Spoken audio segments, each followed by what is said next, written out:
오늘 우리에게 주신 하나님 말씀은 사도행전 7장 54절에서 60절입니다. 신약성경 사도행전 7장 54절에서 60절까지 말씀 우리 함께 읽겠습니다. 시작. 그들이 이 말을 듣고 마음에 찔려 그를 향하여 이를 갈거늘 스데반이 성령 충만하여 하늘을 우러러 주목하여 하나님의 영광과 민 예수께서 하나님 우편에 서신 것을 보고 말하되 보라 하늘이 열리고 인자가 하나님 우편에 서신 것을 보노라 한데 그들이 큰 소리를 지르며 귀를 막고 일제히 그에게 달려들어 성 밖으로 내치고 돌로 칠세 증인들의 옷을 벗어 사울이라 하는 청년의 발 앞에 두니라.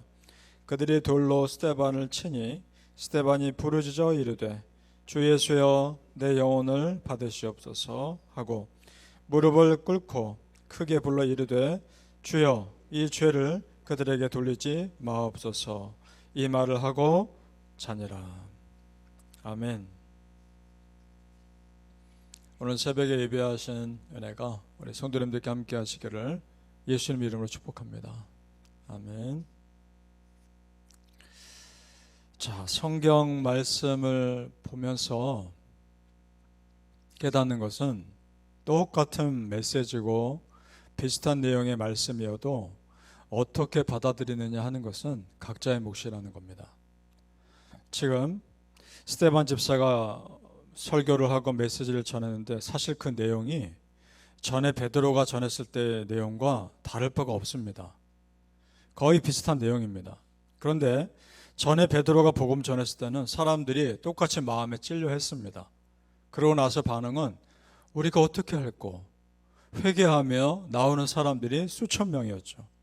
근데 지금 스데반 집사가 복음을 전했을 때는 똑같이 마음에 찔립니다. 그런데 반응이 이를 갑니다. 죽이려 합니다. 어떻게 이렇게 다를까? 스데반 집사가 더 강하게 말씀 전한 것도 아닙니다. 전에 베드로가 전했을 때도 너희들이 예수님을 십자가에 못 박아 죽이지 않았느냐. 베드로도 그렇게 전했습니다. 내용은 거의 비슷한데 우리가 이렇게 생각할 수도 있죠. 베드로는 복음을 잘 전해서 복음 반응이 좋았던 것일까?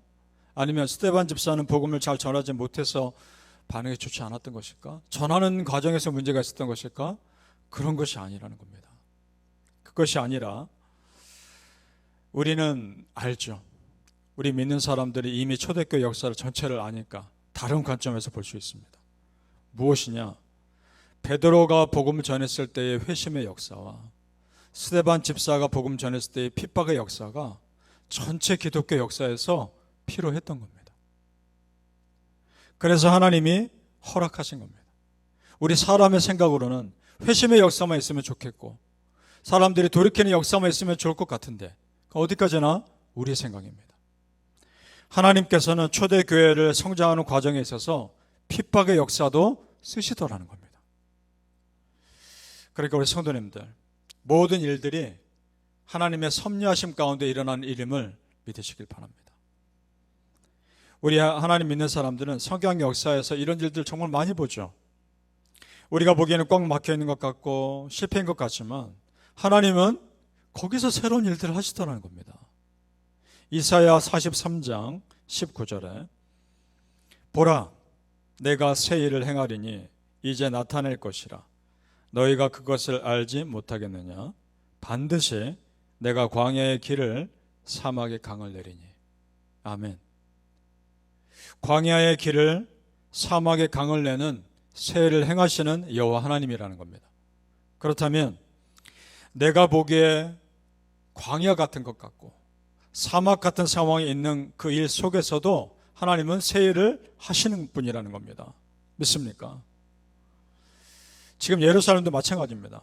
스데반 집사의 순교와 초대교회의 핍박이 계속되는 과정 가운데 초대교회 입장에서는 예루살렘 교회 입장에서는 실패처럼 보입니다. 그런데 더 새로운 복음 전파를 위한 과정이라는 겁니다. 실패가 아니라 더 큰 부흥을 위한 과정이라는 겁니다. 자, 우리 사도행전 8장으로 넘어가 보죠. 사도행전 8장 1절 말씀 우리 같이 보죠. 사도행전 8장 1절입니다. 시작. 사울은 그가 죽임당함을 마땅히 여기더라. 그날에 예루살렘에 있는 교회에 큰 박해가 있어 사도 외에는 다 유대와 사마리아 모든 땅으로 흩어지니라. 아멘. 자, 여기서 잠깐 주목해 볼 부분은 사도 외에는 이란 말입니다. 핍박이 있고 박해가 있으니까 사람들이, 예루살렘 교회 성도들이 다 뿔뿔이 흩어졌습니다. 그런데 누군 남아 있습니까? 사도들은 남아 있습니다.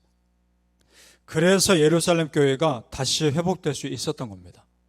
누군가는 남아서 교회를 지키는 사람들이 있었기 때문에 교회가 유지되는 겁니다. 그래서 나중에 박해가 끝나고 사도들 중심으로 예루살렘 교회에 다시 모여서 다시 부흥합니다. 여러분이 그런 분들 되시길 축복합니다. 자, 나머지 성도들은 곳곳으로 흩어졌습니다. 그런데 이것이 단순한 흩어짐이 아니라 복음을 전파하는 기회가 되다라는 거죠. 그래서 예루살렘에만 복음이 머무는 것이 아니라 이 일을 통해서 이방 땅에도 복음이 퍼지게 되는 역사가 일어나더라는 겁니다. 우리 하나님은 실패처럼 보이지만 오히려 그것을 성공으로 바꾸시는 분이라는 겁니다. 믿습니까? 성도님들, 그래서 내 삶에 단순히 보이는 것으로만 낙심할 것이 아니라 이 상황을 하나님께서 어떻게 바꾸어 가실지를 기대하시기를 축복합니다. 아멘. 오늘 스데반 집사가 순교하는 장면이 우리에게 참 많은 도전을 줍니다. 그렇게 자기에게 분노하고 돌로 치려 죽이려는 사람들 앞에서 어쩌면 이렇게 담대하며 끝까지 크리스찬으로서의 품위를 지킬 수 있을까?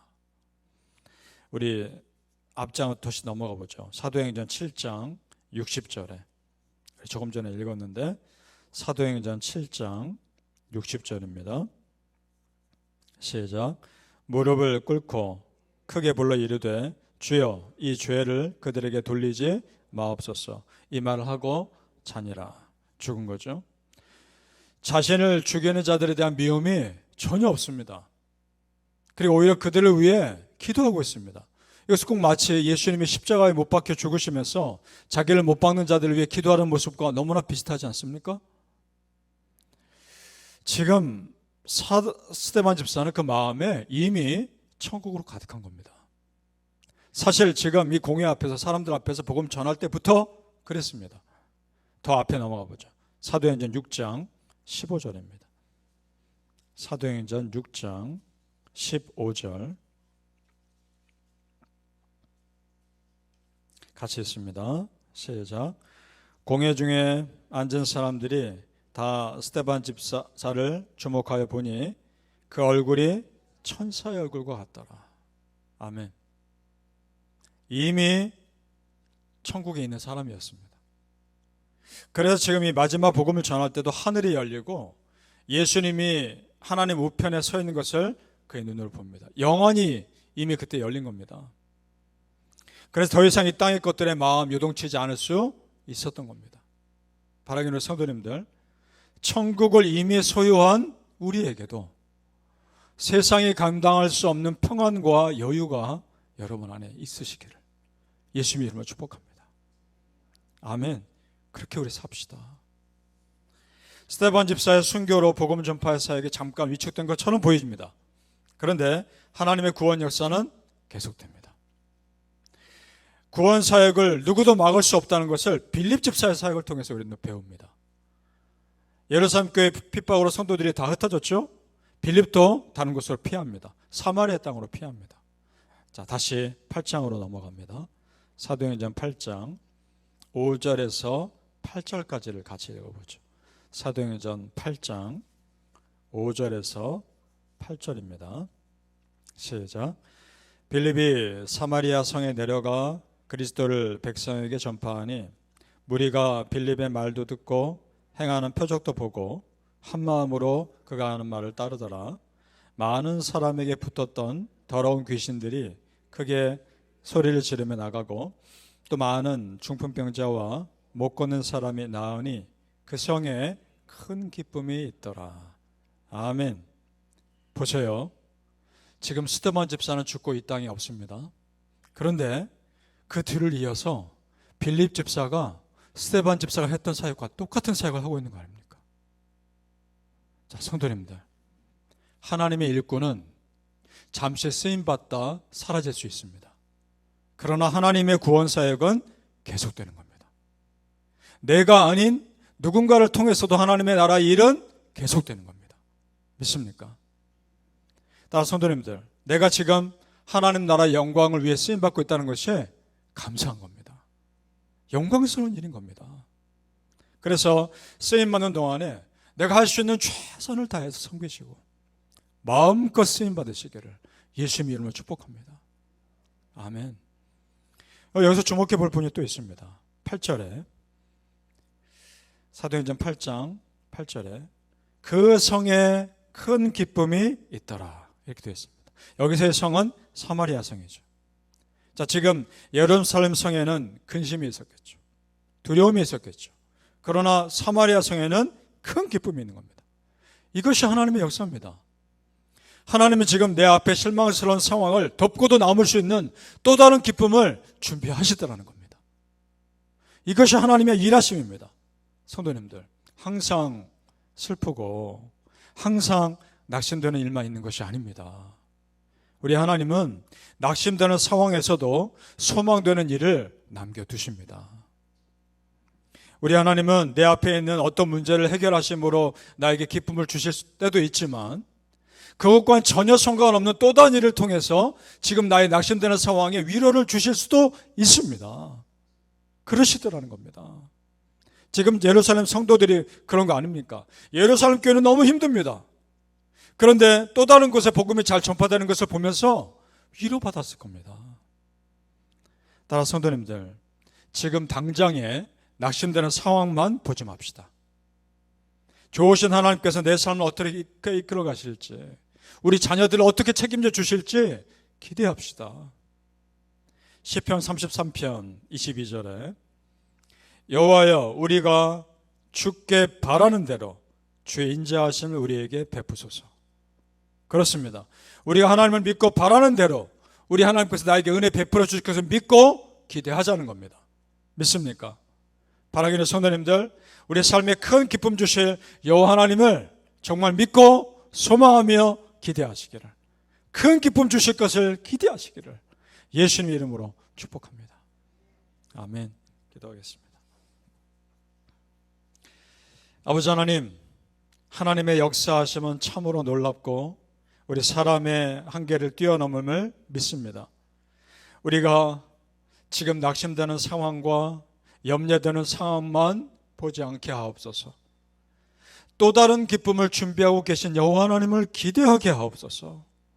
그래서 이 낙심되는 상황을 덮고도 남을 수 있는 그런 평안과 기쁨이 우리 안에 채워지게 하여 주옵소서. 하나님의 역사하심을 기대합니다. 하나님의 일하심을 기대합니다. 나에게 막혀있는 것 같고 광야인 것 같고 사막인 것 같으나 하나님 그곳에서도 새로운 일을 이루어 주실 것을 믿습니다. 아버지 하나님, 우리 성도님들의 삶에 새 일을 행하여 주시옵소서. 감사하며 예수님 이름으로 기도합나이다. 아멘.